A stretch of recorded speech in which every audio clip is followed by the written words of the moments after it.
buenas tardes, ¿cómo están? Les doy una cordial bienvenida. Esta es la quinta conferencia de nuestra diplomatura. El día de hoy nos estará acompañando Lucas Fuseto. Él es profesor en Economía en la Universidad Austral, es consultor internacional en impacto económico de la tecnología y es uno de los coordinadores nacionales de la Red Latinoamericana para la Investigación y Desarrollo de Políticas Públicas. El tema que nos convoca hoy, tendencias económicas globales e impacto en las políticas públicas locales. Bueno, espero que estén bien, ya estamos a más de la mitad, ¿sí?, del camino de nuestra diplomatura. Recuerden que nos quedan 3 todavía, estaríamos terminando a fines de enero. Recuerda que estamos teniendo 2 conferencias por mes, ¿sí? Lo que vamos a hacer, luego que terminen, como siempre las repetimos, cuando terminemos todas las conferencias, será la primera semana de febrero, van a tener una evaluación integradora que se va a basar todas las clases en las conferencias de nuestros expositores y en el material que ellos han compartido. Así que bueno, la jornada de hoy bastante entretenida va a estar, ya Lucas nos va a comentar cómo vamos a trabajar en la jornada, así que sin más, les doy la palabra a Lucas y bueno, una gran bienvenida, bueno, y agradecemos en nombre de todo el equipo de la red que hoy estén participando en esta quinta conferencia. Bueno, Adelante. muchas gracias, Daniela. Buenas tardes, ¿cómo les va? Es un gusto grande estar con ustedes. Primero, gracias a Daniela por la invitación a sumarme a este programa, que académicamente está muy bueno. No tuve la oportunidad de escuchar a mis colegas anteriores, pero doy por hecho, por la temática y por la trayectoria, que tiene que haber estado muy, muy bien.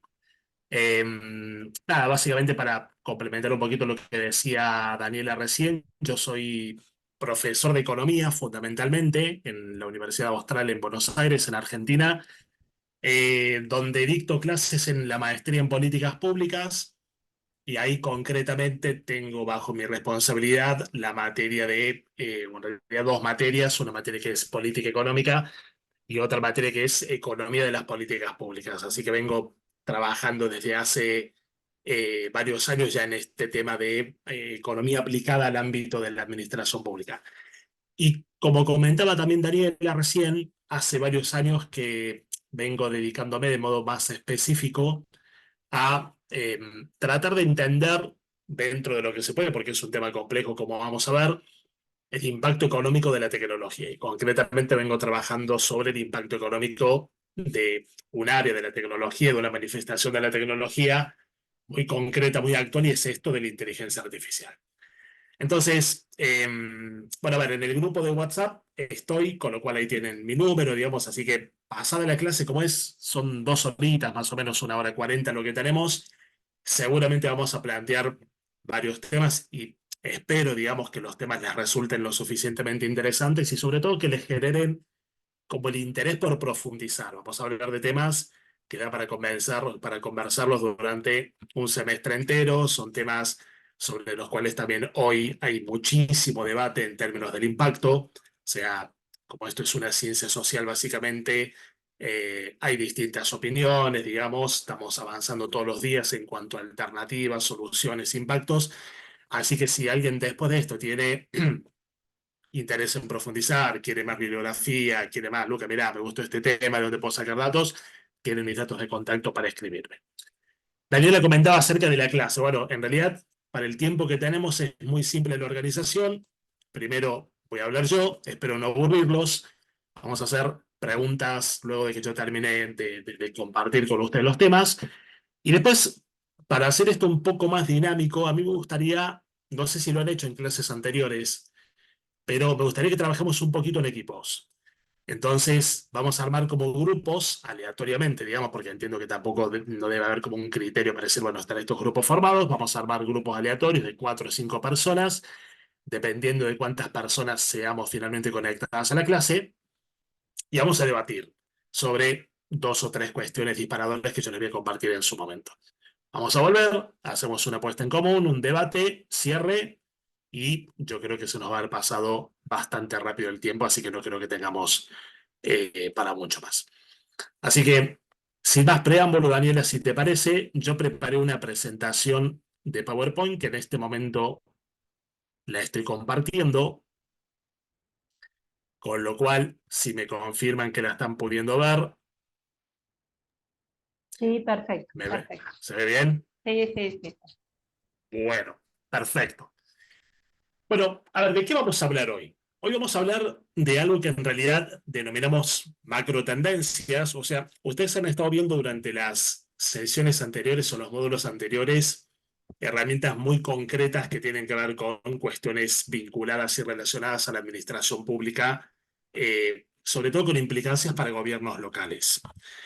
Lo que vamos a ver durante esta clase es básicamente un repaso, un recorrido, un barrido de algunas de las principales macro tendencias que están ocurriendo a nivel mundial y que están reconfigurando la economía mundial. Esto me parece que es importante porque dentro de una administración pública, ustedes en la administración pública, digamos, básicamente cuentan con un conjunto de recursos, normalmente escasos, probablemente cada vez más escasos, pero al mismo tiempo cuentan con un conjunto de objetivos que es muy amplio. Entonces, básicamente este arte de hacer política pública tiene que ver con obtener el mejor resultado posible desde el punto de vista social, etcétera, con un conjunto de restricciones fundamentalmente presupuestarias. Por si fuera poco, a nivel mundial están ocurriendo un conjunto de transformaciones muy fuertes.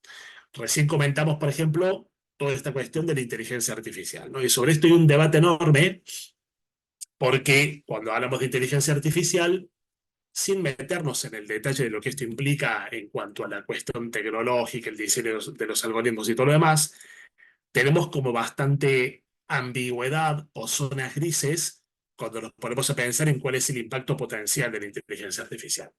Entonces, uno puede leer informes totalmente catastróficos barra apocalípticos, donde nos dicen que la inteligencia artificial, tal como la conocemos, va a haber reemplazado dentro de relativamente pocos años, no lo sé, al 30 o al 40 o al 50% de los empleos tal como los conocemos. O sea, se anticipa una auténtica catástrofe en el mercado laboral y eso debería ocurrir, de acuerdo a algunos pronósticos muy duros, relativamente rápido.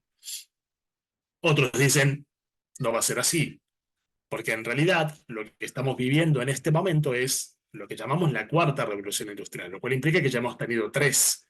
Y en las tres anteriores, a pesar de algunas disrupciones en el corto plazo, la verdad es que siempre tuvimos creación neta de empleos. O sea, cuando hay creación neta de empleos, cuando una disrupción tecnológica destruye algunos empleos, destruye algunas tareas, pero crea otras.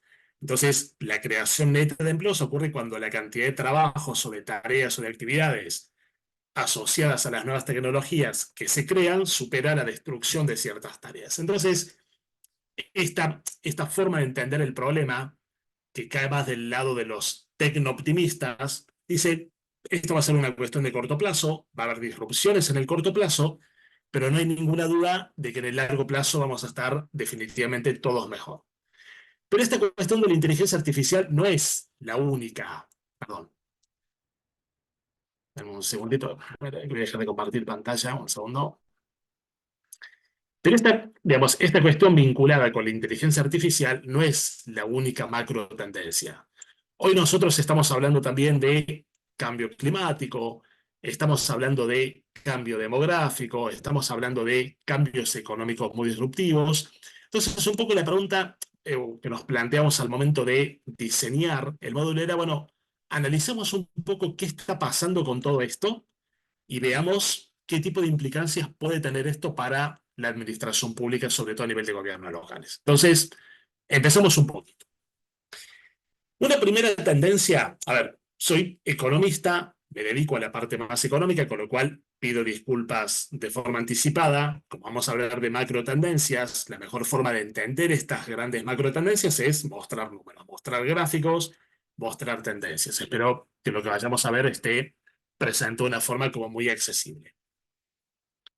Voy a empezar por una buena noticia. Para nosotros, desde el punto de vista de la administración pública, para que sigamos teniendo recursos, para invertir, para gastar, en fin, una condición absolutamente necesaria e imprescindible es que las economías crezcan. O sea, de alguna forma necesitamos que este famoso indicador que mide la actividad económica en un país, que es el Producto Interno Bruto, siga aumentando a lo largo del tiempo.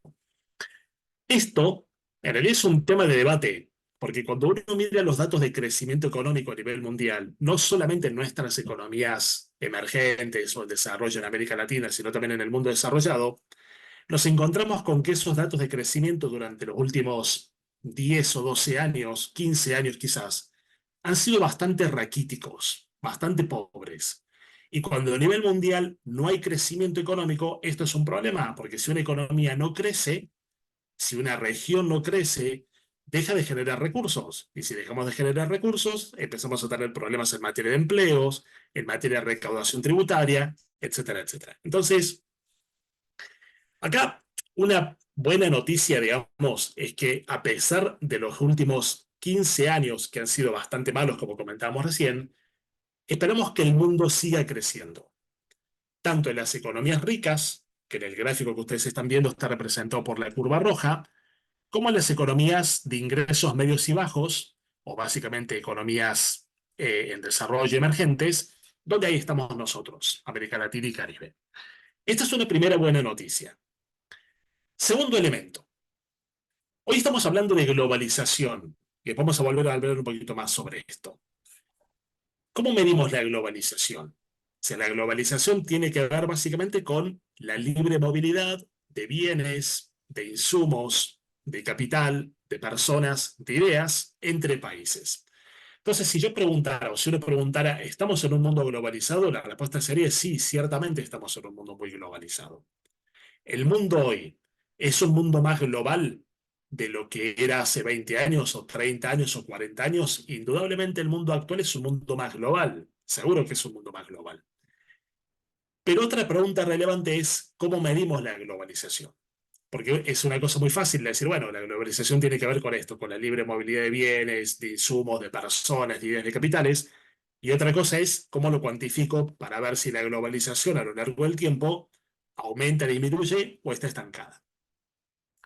La forma más común que tenemos para medir la globalización tiene que ver con esto de cuánto representa el comercio internacional de un país o de una región en relación al tamaño de su economía, es decir, al tamaño o al valor del Producto Interno Bruto.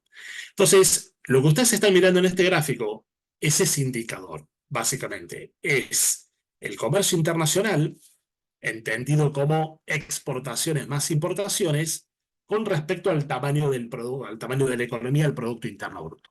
¿Okay?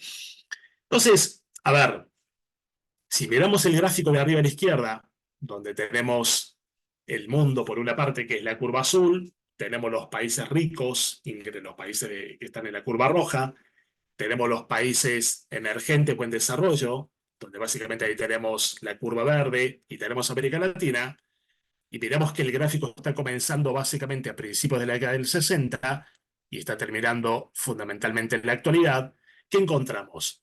Que efectivamente la globalización tuvo un momento o tuvo varias décadas de aumento casi ininterrumpido, fíjense que los números partían del 20-25%, hasta llegar a valores muy altos que coinciden fundamentalmente con, ustedes se acordarán, la crisis financiera internacional de 2008-2009. Pero de ahí en adelante, sí, digamos, da la impresión de que la globalización probablemente no haya disminuido, pero claramente todas las curvas se estancan, ¿no? Incluso si vemos la curva verde, que son los países, como decíamos recién, los países de ingresos medios y bajos, ahí sí vemos una tendencia decreciente. En el resto, en América Latina, nos quedamos estancados y en los otros países también. Entonces, hoy se está hablando de si no hemos entrado en un proceso de desglobalización, ¿ok? Miren algunos datos para América del Sur, por ejemplo, como para entender también de qué estamos hablando. Bueno, esto entre países, el nivel de apertura es muy distinto. Uno puede tener economías muy abiertas, por ejemplo, la curva celeste es el valor para Paraguay, o podemos tener economías mucho más cerradas, la curva azul es el valor para Argentina, ¿no? Entonces tenemos un poco de todo. Pero también a lo largo del tiempo es interesante porque uno puede ir evaluando como el impacto de distintas políticas económicas. En todo caso, mi punto acá es, ¿qué va a pasar a nivel futuro? La globalización medida de esta forma va a estar estancada, va a empezar a disminuir, va a seguir aumentando, podría seguir aumentando la globalización. Noten también qué interesante la diferencia entre los valores de globalización para distintos países o distintas regiones. Por ejemplo, miren para los países asiáticos o para este grupo de países asiáticos. Acá estamos hablando de economías tremendamente abiertas. Aquí tenemos los BRICS, donde tenemos ratios de apertura relativamente moderados, no hay una gran apertura. Miren, por ejemplo, que China, que es la curva celeste, la que tenemos acá, esta que está arriba de todo, no es una economía tremendamente abierta. Es una economía que tiene un ratio de comercio que se ha movido entre el 40 y el 60% del Producto Interno Bruto, no está mal, pero también es importante entender que una cosa es analizar los datos de comercio de un país en términos absolutos y otra cosa es analizarlos en términos relativos. Cuando yo estoy analizando los datos de comercio en términos absolutos, ¿a qué me refiero? Me refiero básicamente a cuánto le vende un país al resto del mundo y cuánto le compra al resto del mundo en dólares, o en yuanes, o en yenes, en lo que quieran. Entonces, cuando miramos esos números, obviamente en miles de millones de dólares, los datos de China son astronómicos, o sea, son cifras gigantescas, que tienen que ver con una economía de 1.500 millones de habitantes. ¿Okay? Pero cuando lo miremos en términos del tamaño de su economía, nos damos cuenta de que China no es una economía muy abierta, de la misma forma que, por ejemplo, Estados Unidos por acá arriba, que es una economía supuestamente siempre a favor del libre comercio y la meca del capitalismo y el capitalismo meritocrático, es una economía muy cerrada. Es una economía muy cerrada, por lo menos en relación a su Producto Interno Bruto. Entonces, acá una pregunta muy relevante es, ¿qué se viene en términos de globalización? ¿Se viene esto, un nivel de globalización estancado? ¿Se viene un mundo más cerrado? Porque normalmente, cada vez que hay una crisis internacional, las economías como reacción tienden a cerrarse, tienden a volverse más internas y a mirar su mercado interno. Entonces, esto está pasando. Algunos analistas dicen que esto va a ser inevitable, menos globalización a futuro, y que esta suerte de nueva guerra fría entre Estados Unidos por una parte y China por otra parte, pero que ya no es Estados Unidos y China, sino que ahora es Estados Unidos con sus aliados occidentales y China con sus aliados en el este, esto ya está volviendo totalmente bipolar el mundo. Y siempre que el mundo ha sido bipolar, esto no ha sido bueno en términos del comercio.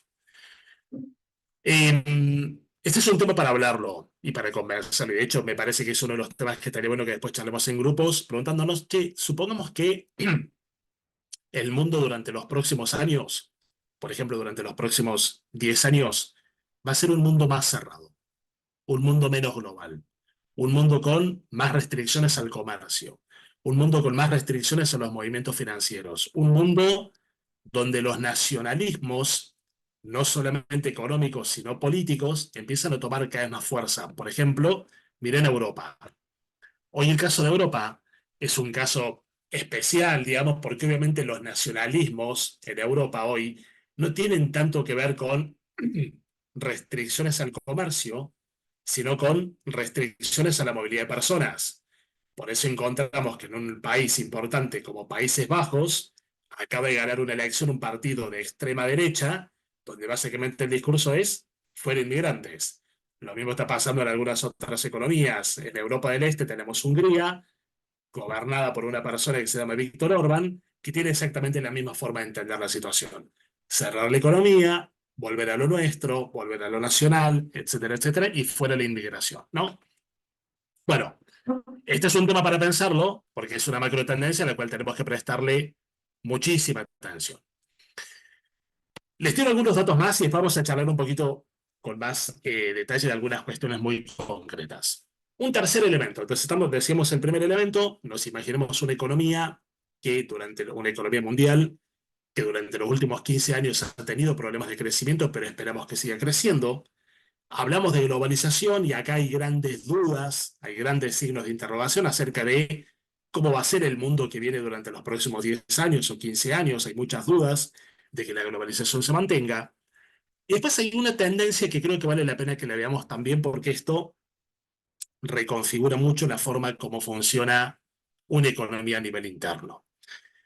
Ustedes saben perfectamente que el Producto Interno Bruto de un país está compuesto por el aporte de distintos sectores, ¿no? Entonces, si uno preguntara, bueno, ¿cuál creemos que es, en América Latina, por ejemplo, cuál creemos que es el sector económico que más aporta al Producto Interno Bruto? Seguramente diríamos el sector primario, donde el sector primario tiene que ver con la producción agropecuaria, con algunos commodities, y nos imaginamos una participación relativamente baja, o por lo menos menos importante, para los otros dos grandes sectores, la industria o la producción manufacturera y el sector productor de servicios. Pero en realidad cuando miramos los datos nos encontramos con una cuestión que en principio parece bastante sorpresiva. ¿Qué tenemos acá? Lo que tenemos en estas cuatro barras horizontales es la composición del Producto Interno Bruto en términos porcentuales, por eso esto da 100%, en términos de la importancia relativa de estos tres sectores, por países o por grupos de países desagregados dependiendo del nivel de ingresos.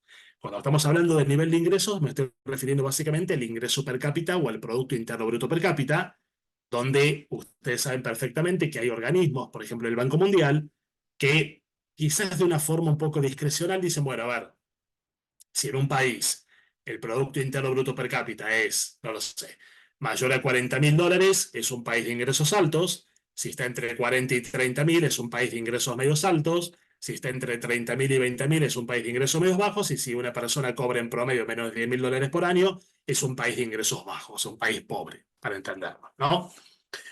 Lo cierto es que independientemente del nivel de ingreso, tanto si estamos hablando de países ricos como si estamos hablando de países pobres en términos de ingresos, el sector económico más importante es el sector productor de servicios y el sector que menos aporta al Producto Interno Bruto es el sector agropecuario.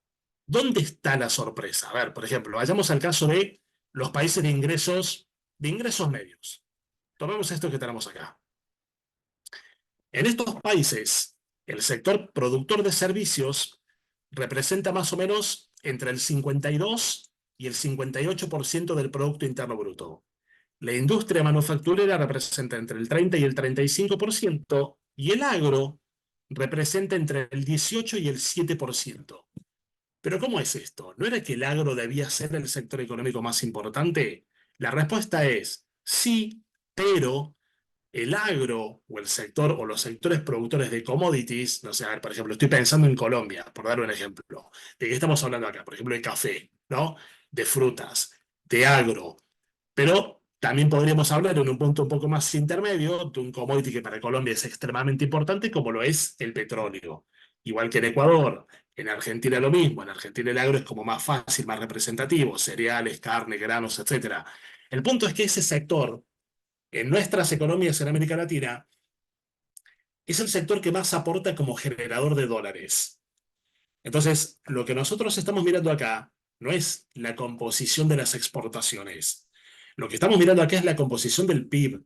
Si esto fuera la composición de las exportaciones, definitivamente la parte verde sería la que tendría la mayor parte. O sea, claramente la exportación de bienes agropecuarios representa la mayor parte de las exportaciones. Por ejemplo, en el caso argentino, si uno suma bienes primarios más manufacturas de origen agropecuario, estamos hablando de un número que en los últimos 30 años se ha movido entre el 60 y el 70%. ¿Ok?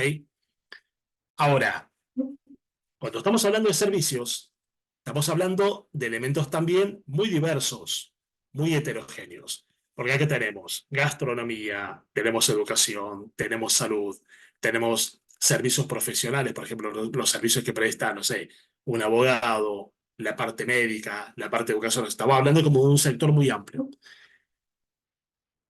Para mí la pregunta más relevante con respecto a esto, que en principio es algo neutro, no es algo bueno ni es algo malo, es ¿qué características tiene una economía que con el paso del tiempo se vuelve cada vez más basada en los servicios. Porque no es lo mismo una economía donde el sector más importante es el sector manufacturero que una economía donde el sector más importante es el sector productor de servicios. Hay autores muy interesantes, uno de ellos es un economista, un profesor de la Universidad de Harvard que se llama Danny Roderick, que ha escrito mucho sobre esto y creo que es una persona a la cual vale la pena que ustedes lean porque habla mucho del impacto de la economía sobre la política pública, etcétera. Él dice, tenemos algunos problemas con el tipo de trabajos que genera el sector productor de servicios. De hecho, en la opinión de autores como Roderick, la mayor parte de las ganancias de productividad y de las ganancias de bienestar que ocurrieron a nivel mundial o en buena parte del siglo XX tuvieron que ver con que en ese momento el sector económico más importante era el sector industrial barra manufacturero. Y hoy hay algunas preocupaciones con el tema de los trabajos propios del servicio. Te vamos a hablar un poquito sobre esto. Paso más rápido algunas láminas porque estas vamos a volver después. Tenemos una cuestión que tiene que ver con la clase media, la importancia cada vez mayor de las mujeres en la economía, algo sobre finanzas, alguna tendencia de urbanización, algo sobre tecnologías, pero quiero que ahora nos metamos un poquito más en detalle sobre algunas de estas cuestiones y que reflexionemos juntos. Tenemos un problema enorme con la cuestión poblacional o con la cuestión demográfica. Esto es un problema muy grave que estamos empezando a tener. Y permítanme mostrarles por qué tenemos un problema acá. Miren, acá tenemos básicamente todos los países de América del Sur, y a esto le estamos sumando México. Si mostráramos economías de Centroamérica o del Caribe, la situación y la tendencia sería básicamente la misma, no tendríamos cambios muy significativos. Pero básicamente lo que tenemos acá, ¿qué es? Esto es la tasa de fertilidad. La tasa de fertilidad, ¿qué es? Es el número promedio de hijos por mujer en edad reproductiva. Si miramos este número, que básicamente abarca los últimos 70 años, ¿qué encontramos? Y encontramos una caída de la tasa de fertilidad. ¿Que tiene que ver con qué? Con muchísimas cuestiones. Tiene que ver con, obviamente, un gran aumento de la participación de las mujeres en la fuerza laboral, tiene que ver con políticas educativas, tiene que ver con políticas públicas, tiene que ver con cuestiones culturales, con una combinación de estos elementos. Como resultado, ¿qué tenemos? Que la tasa de fertilidad ha caído muchísimo. Ahora, aquí hay un pequeño problema y es el siguiente. Históricamente en nuestros países, a ver, por ejemplo, si me vuelvo muy atrás en el tiempo, si me vuelvo décadas para atrás y veo países, por ejemplo, donde la tasa de fertilidad estaba entre 6 y 7 hijos, que era mucho, ¿qué tipo de restricción ponía esto? Bueno, en ese momento se hablaba de la perspectiva de llegar a un mundo superpoblado. Entonces teníamos un gran problema al estilo maltusiano, donde decíamos, che, cuidado, porque con poblaciones creciendo tan rápido, hay que ver si los recursos del planeta futuro son suficientes, ¿no? Entonces, muchas economías caían en lo que en economía denominamos una suerte de trampa de la pobreza, porque sus poblaciones crecían tan rápido que era muy difícil que el ingreso per cápita, que a fin de cuentas es el indicador que utilizamos para medir el bienestar, aumentara. Hoy el problema empieza a ser un poco al revés. Hoy empezamos a preguntarnos si en el futuro, a nivel mundial, no vamos a tener algunos problemas porque estamos teniendo muy pocos nacimientos en lugar de demasiados nacimientos como teníamos hace décadas. ¿Ok? De hecho, hay un número tremendamente relevante, tremendamente crítico con la sostenibilidad de las finanzas públicas, que tiene que ver con el ratio entre cuántas personas están trabajando activamente y por lo tanto están aportando al sistema de seguridad social y cuántas personas están retiradas, es decir, son beneficiarias del sistema de seguridad social. Para que esta relación entre aportantes y beneficiarios se mantenga relativamente estable en el tiempo, está calculado que la tasa de fertilidad tiene que ser más o menos igual a 2 hijos por mujer. Pero nosotros acá vemos que ya hay una cantidad importante de países en nuestra región que están por debajo de 2 o muy cerca de 2. ¿Ok? Lo complemento con otro dato. No solamente en términos demográficos estamos teniendo una brutal caída de la tasa de fertilidad por buenos motivos, como comentamos recién, sino que en paralelo tenemos que obviamente la expectativa de vida al nacer está aumentando de forma casi ininterrumpida, está aumentando a una velocidad vertiginosa. Y esto es una noticia extraordinaria, Esto es muy bueno, digamos. De hecho, uno puede leer artículos donde estamos encontrando que la ciencia médica ya ve como algo casi a la vuelta de la esquina que comience a convertirse en algo más o menos normal que una persona pueda vivir hasta los 100 años. ¿Ok? Hoy estamos hablando, de hecho, a ver, acá no lo estamos viendo, porque estamos hablando básicamente de países de nuestra región, pero si uno mostrara, por ejemplo, los datos de expectativa de vida al nacer en un país como Japón, en esos países, en ese país la expectativa de vida ya está encima de los 80 años, está en términos de 85, 86, 87 años, que es mucho, ¿ok? Y tercer dato, la combinación de lo anterior, la combinación de una caída muy importante en la tasa de fertilidad, con un gran aumento en la expectativa de vida al nacer, donde ustedes saben perfectamente, esto no lo dijimos, pero ustedes saben que la expectativa de vida al nacer tiene que ver con el número promedio de hijos que esperamos que viva un bebé que nace hoy en el país con las condiciones sanitarias que tenemos. La consecuencia de estas dos tendencias o la combinación de estos dos elementos, menos tasa de fertilidad, más expectativa de nacer, es fundamentalmente un envejecimiento de la población. Básicamente, la edad promedio, que es lo que tenemos acá, o la edad media. Entonces, estos datos que muestran, fíjense que estamos hablando de una parte de las curvas donde las mismas son continuas, y a partir de más o menos el año 2020-2021 las curvas se vuelven discontinuas, lo que implica que estamos hablando de proyecciones que llegan hasta muy lejos en el tiempo. Estas proyecciones están llegando hasta el año 2100. Igual acá uno podría preguntarse qué tan confiables son estas proyecciones. O sea, yo puedo confiar en estas proyecciones de Naciones Unidas que pronostican una determinada edad promedio o mediana de acá en básicamente 70 años, 75 años. Mi respuesta es sí, porque las tendencias demográficas están muy bien estudiadas. Quiero que piensen en esto. ¿Qué implica para la sostenibilidad, por ejemplo, de las finanzas públicas o para el crecimiento económico futuro de un país, esto que estamos viendo acá? Envejecimiento de la población, caída en la tasa de fertilidad y aumento de la expectativa de vida al nacer. ¿Ok? Recién hablamos de globalización, con lo cual esto lo podemos pasar un poquito más rápido. Acá la pregunta del millón es, ¿qué pasó en 2008? Pero básicamente estamos hablando de una gran crisis financiera internacional que marcó un antes y un después en la economía mundial. Para mí, esta crisis tuvo mucho más impacto que la crisis de la pandemia, del COVID, porque en realidad lo que hizo la crisis del COVID, al menos en la lectura que yo hago, es profundizar un conjunto de tendencias que ya venían ocurriendo por lo menos desde 2008-2009.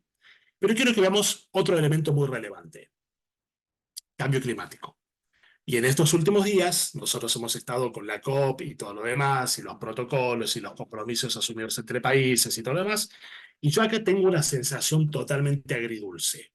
Por momentos con respecto a esto me vuelvo muy pesimista y por momentos me vuelvo un poco más optimista. Pero creo que estoy más en general del lado pesimista que del lado optimista. Y permítame decirles por qué. Primero, detrás de la cuestión del cambio climático, cuya manifestación más común por ahora es el calentamiento global, hay una cuestión que tiene que ver con la geopolítica que responde a la pregunta de ¿quién es el responsable de esto? Entonces, cuando estamos hablando de quién es el responsable de esto, nada mejor que ir a los datos y ver cuáles son las estimaciones que tienen que ver con las emisiones de dióxido de carbono por país, donde sabemos que el dióxido de carbono es el principal gas de invernadero, no porque sea el más letal. Hay gases de invernadero mucho más letales que el dióxido de carbono. Por ejemplo, el metano. ¿Cuál es el gran problema con el dióxido de carbono? Que no se disipa. O se disipa de una forma tremendamente lenta. Ese es el problema que tenemos con el dióxido de carbono. Entonces, si yo miro este gráfico y digo, bueno, ¿quiénes son los grandes responsables acá?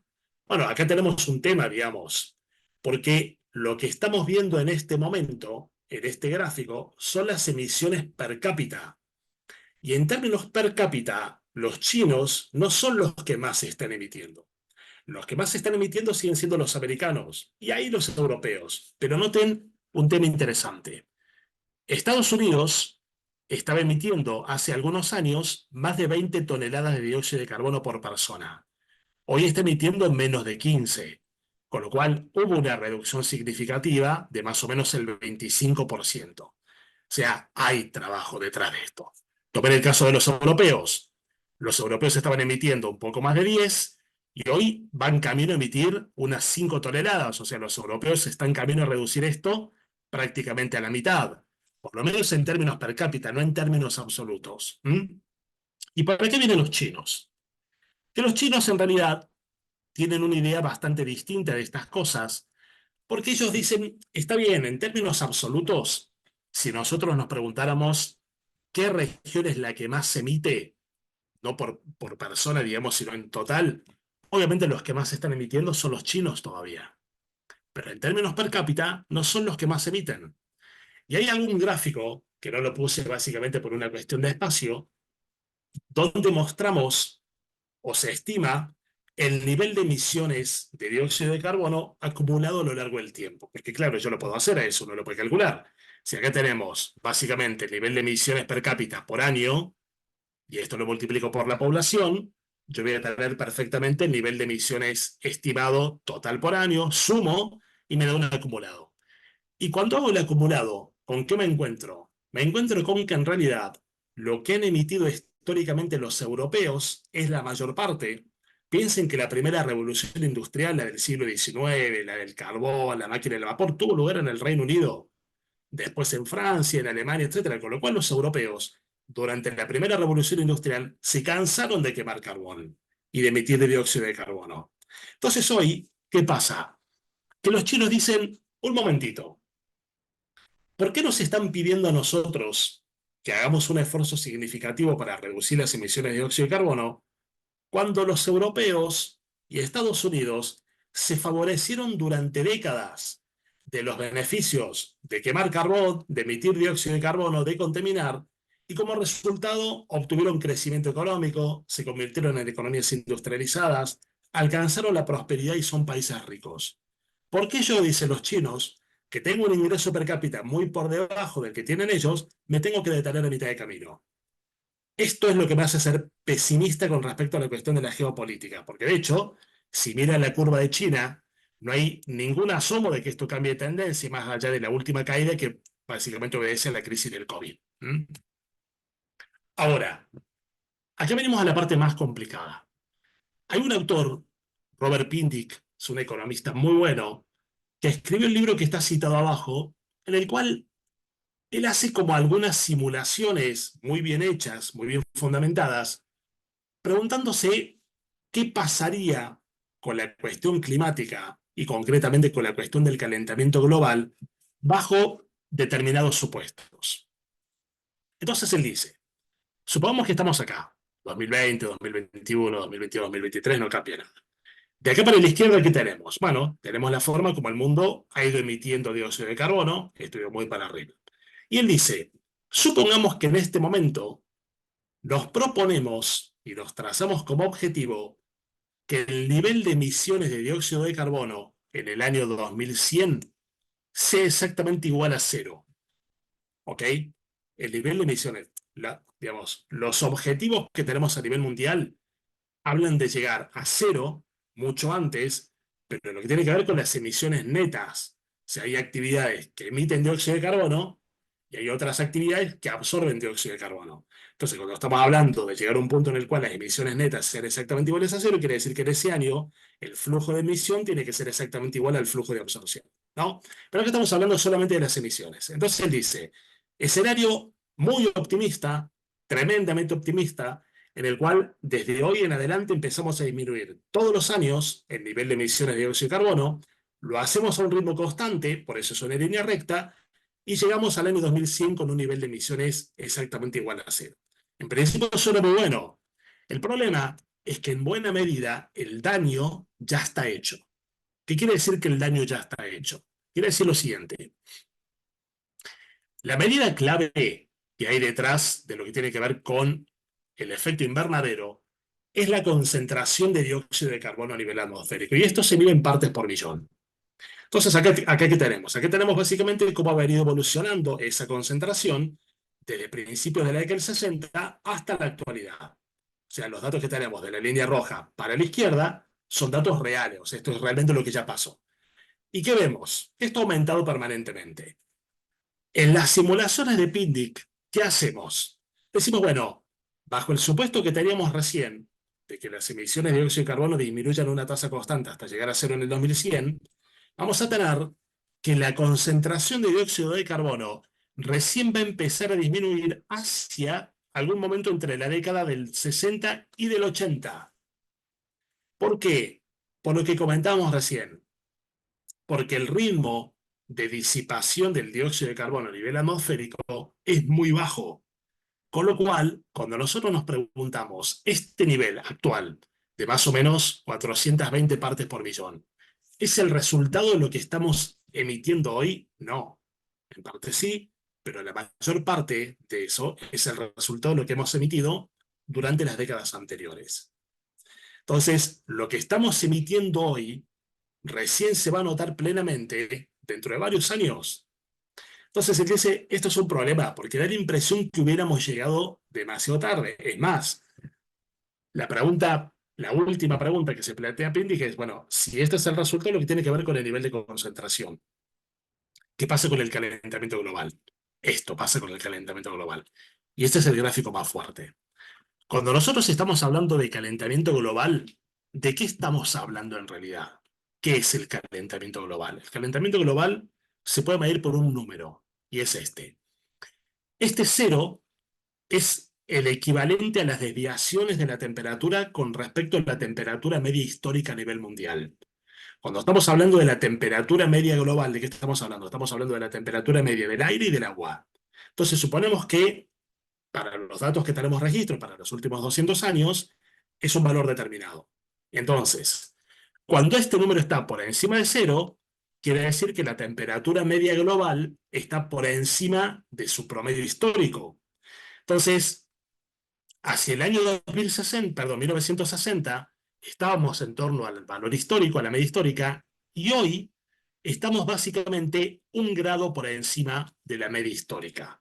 Entonces, cuando estamos hablando del calentamiento global, estamos hablando en términos bien concretos de que la temperatura media global del mundo durante los últimos 60 años ha aumentado 1 grado centígrado con respecto a su temperatura histórica.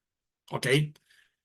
De acuerdo a las simulaciones de Pindic, el punto de inflexión de esta curva recién ocurriría más o menos hacia el año 2040, pero la temperatura no dejaría de aumentar ni siquiera hasta el año 2100. Y el umbral crítico, de acuerdo a la gente que realmente sabe de esto, es 2 grados. O sea, si el aumento con respecto a la media histórica alcanza los 2 grados, los especialistas en estos temas dicen, vamos a tener problemas en serio, porque ya no va a ser solamente una cuestión de calentamiento global, va a ser una cuestión de distorsiones y eventos climáticos mucho más extremos. Bueno, las simulaciones a Pindic le dan de que en realidad vamos a ir un poco más allá de los 2 grados. Cuando uno está viendo esto, uno está tentado a decir, ya está, no podemos hacer nada, digamos. En realidad no es tan así porque, primero porque las simulaciones de Pindic están hechas con base en la información que tenemos hoy y con base en la tecnología que tenemos hoy. ¿Ok? A futuro, ¿qué podría cambiar? Podría cambiar que incorporemos cada vez más rápidamente tecnologías más limpias para producir y que hagamos una mutación más rápida entre tecnologías que contaminan y tecnologías verdes. La otra muy buena noticia es que con el paso del tiempo hemos logrado disociar crecimiento económico con consumo de energía y por lo tanto con emisiones de dióxido de carbono. De hecho, a ver, miremos este gráfico. Estos son datos para Estados Unidos. Tenemos datos para Estados Unidos, por eso mostramos esto. ¿Y qué estamos comparando acá? Acá estamos comparando la evolución del Producto Interno Bruto Real, que es la curva negra, con el consumo de energía, que es la curva gris continua, con las emisiones de dióxido de carbono, que es la curva gris discontinua. Entonces, fíjense cómo, más o menos entre la década del 70 y la década del 80, que coinciden obviamente con las crisis del petróleo, los que tengan más años se acordarán, a partir de ese momento empieza a haber una disociación entre consumo de energía, emisiones de dióxido de carbono, y crecimiento de la economía.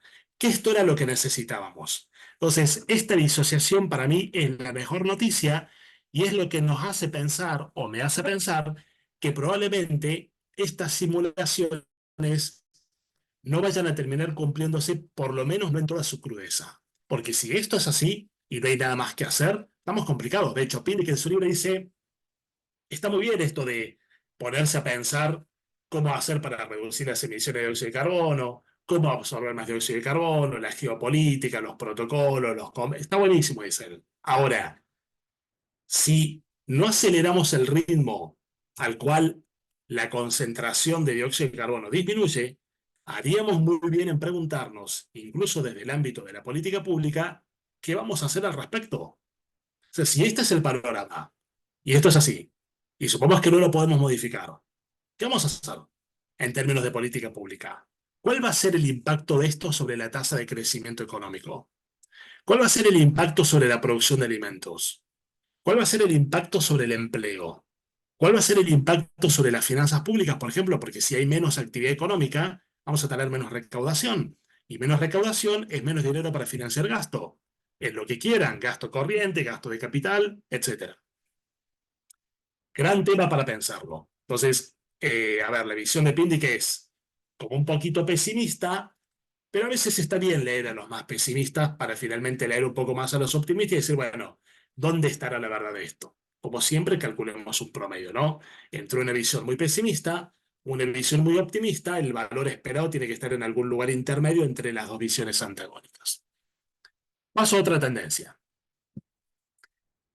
Inteligencia artificial.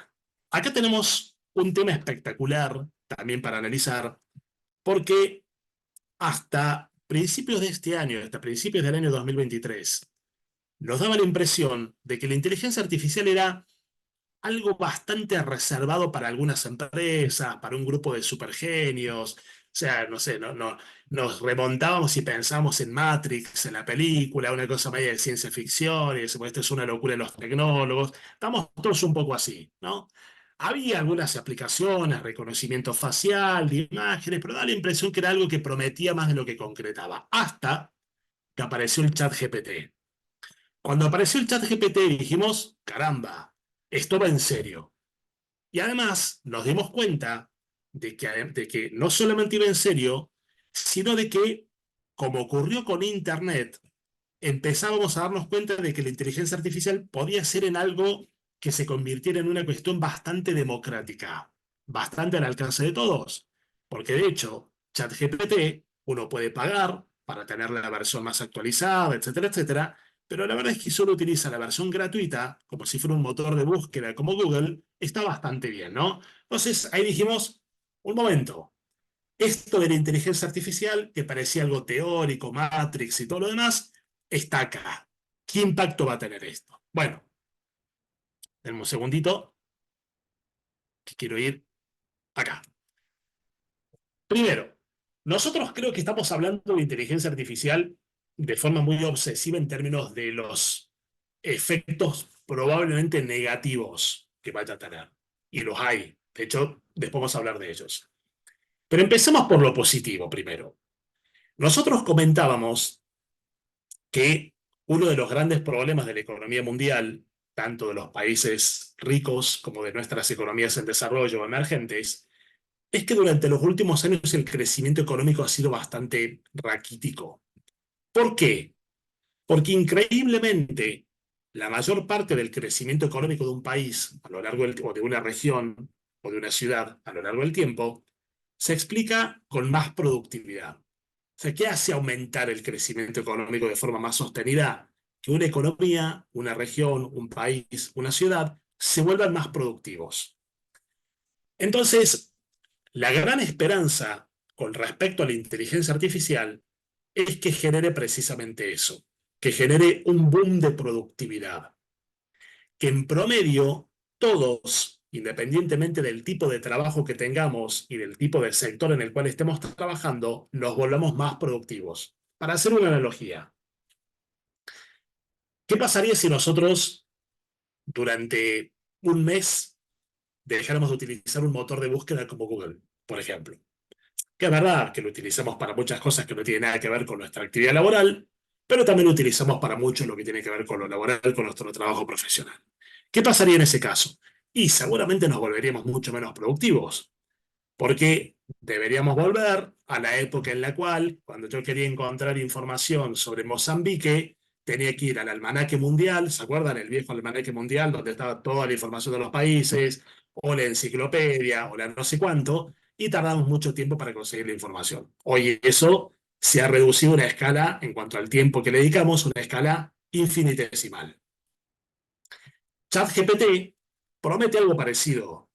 Es verdad que hay que saber usarlo y todo lo demás, y hay cursos acerca de cómo usarlo, etcétera, pero la gran promesa de la inteligencia artificial en términos generales, y hablo de la inteligencia artificial porque por ahora es el ChatGPT, pero después serán otras cosas, es que genere un boom de productividad. Y un boom de productividad va a generar más crecimiento económico. Esto que lo estamos comentando en 2 minutos como si fuera algo así al pasar, en realidad es una noticia absolutamente extraordinaria. Porque si esto va a ocurrir, más productividad y más crecimiento económico, buena parte de nuestros problemas futuros están resueltos. Con lo cual, punto, gran noticia, lo dejamos aparte. Veamos ahora qué hay detrás de las grandes malas noticias. Como comentamos al principio de la clase, probablemente la peor noticia con respecto a la cuestión de la inteligencia artificial sea el supuesto efecto devastador que pueda tener sobre el empleo. Porque además resulta que cuando estábamos hablando de inteligencia artificial, teóricamente los trabajos más amenazados eran trabajos repetitivos y que en principio requerían un bajo nivel de calificación, de formación. Entonces, claro, ustedes están estudiando, yo he estudiado, muchos hemos estudiado y decimos, bueno, esto a mí no me va a pasar, porque mi trabajo requiere un nivel de estudios muy importante, si mi trabajo es muy sofisticado, ya no es así. Lo que estamos viendo es que inteligencia artificial o las aplicaciones de inteligencia artificial están... A ver, por ejemplo, hay un caso muy concreto. En el ámbito de un área probablemente más relacionada con el sector privado, pero que viene bien para ilustrarlo, las finanzas. Una persona, para entender perfectamente el comportamiento del mercado de valores, los determinantes del precio de una acción, cómo se comporta un bono y todo lo demás, ¿qué hacía o qué hace? Dice, bueno, estudio finanzas. O estudié administración, o estudié algo, me hago una especialización, una maestría en finanzas. Bueno, hoy la mayor parte o una parte muy importante de las aplicaciones de inteligencia artificial y de algoritmos tiene que ver con las finanzas. Tiene que ver con predecir, por ejemplo, el comportamiento del precio futuro de un activo de renta variable como una acción, un activo de renta fija como un bono. Con lo cual, cuidado, porque ese tipo de trabajos que en principio parecían como bloqueados o aislados, ya están puestos un poco más en tela de juicio. Pero hay alguna evidencia interesante para ver y es la que está en este gráfico. De hecho, al que le interese el tema este, del impacto de la inteligencia artificial o de la tecnología sobre el empleo, el libro que está citado abajo es muy bueno, entre otras cosas, porque habla de este tema, es un libro actual, es del 2021, pero además uno de los autores, el primero, David Autor, fue director del Departamento de Economía del MIT durante muchos años y el Departamento de Economía del MIT en Boston es probablemente el mejor departamento de economía. O sea, acá estamos hablando de gente que sabe mucho de lo que está escribiendo. Quiso David Autor y sus dos coautores. Dijeron, bueno, a ver, otra vez, lamentablemente, son autores, perdón, no lamentablemente, son autores americanos, con lo cual dijeron que vamos a estudiar. Y estudiamos en Estados Unidos, entre otras cosas, porque la economía de Estados Unidos cuenta con esa gran ventaja que comentábamos recién, tiene datos. Entonces es un laboratorio espectacular para entender qué está pasando y ponernos a pensar qué puede estar pasando acá de forma incipiente o qué puede llegar a pasar en el corto y en el mediano plazo. ¿Qué hicieron ellos? Ellos hicieron dos cosas. Primero, tomaron los empleos y los dividieron por sector. Entonces, acá tenemos, por ejemplo, el sector agropecuario y minero, acá tenemos el sector que produce servicios asociados a la salud, qué sé yo, qué más, aquí tenemos construcción, acá tenemos transporte, ventas, management, en fin. Y dijeron, ¿cuánto pesa cada uno de estos sectores como generador de empleo en dos momentos del tiempo? Primero lo hicieron para 1940, cuando recién estaba empezando la Segunda Guerra Mundial, y después lo hicieron para 2018, que es un poco antes de la pandemia, pero es representativo. ¿Y qué encontraron? Bueno, encontraron lo siguiente. Las curvas negras, perdón, las barras negras representan el aporte de cada sector al empleo total en el año 1940. Por ejemplo, tomemos el sector, a ver, el que quieran, tomemos el sector del transporte. El sector del transporte en Estados Unidos en 1940 representaba un poquito más del 5% de los empleos totales. O sea, de 100 personas que trabajaban en Estados Unidos, formalmente, 5 trabajaban en el sector del transporte. ¿Qué pasó con 2018? Bueno, el sector aumentó un poquito su peso, hoy representa más o menos el 7,5, un número entre el 7 y el 8%, pero eso no es lo importante, porque hay sectores, obviamente, que ganaron peso y otros que perdieron peso. Por ejemplo, el primero, sector agropecuario y minero, como es lógico, en 1940 aportaba cerca del 20% o la quinta parte de los empleos y hoy prácticamente aporta el 1 o el 2%. Eso es lógico, digamos, porque el sector agropecuario ha perdido mucho peso, ¿no? Entonces, algunos sectores ganan, otros pierden. Pero lo relevante es lo siguiente. Noten que la barra gris, que es la que dice precisamente cuál es el aporte al empleo en el año 2018, tiene dos partes, una parte más clarita, por acá abajo, y una parte más oscura. ¿A qué hace referencia el número que tenemos acá? Al peso de la parte más oscura con respecto a la barra total. Entonces, por ejemplo, la parte gris oscura acá representa el 52% de la barra gris total. Pero ¿y ese 52% qué es? Es el porcentaje de los empleos totales en el sector del transporte que existían en 2018 y no existían en 1940. ¿Ok? Y si miran, prácticamente todos los números, 51, 82, 70, 61, todos salvo alguno como este, o este que están por debajo de 50, pero muy poquito, todos están por encima del 50%.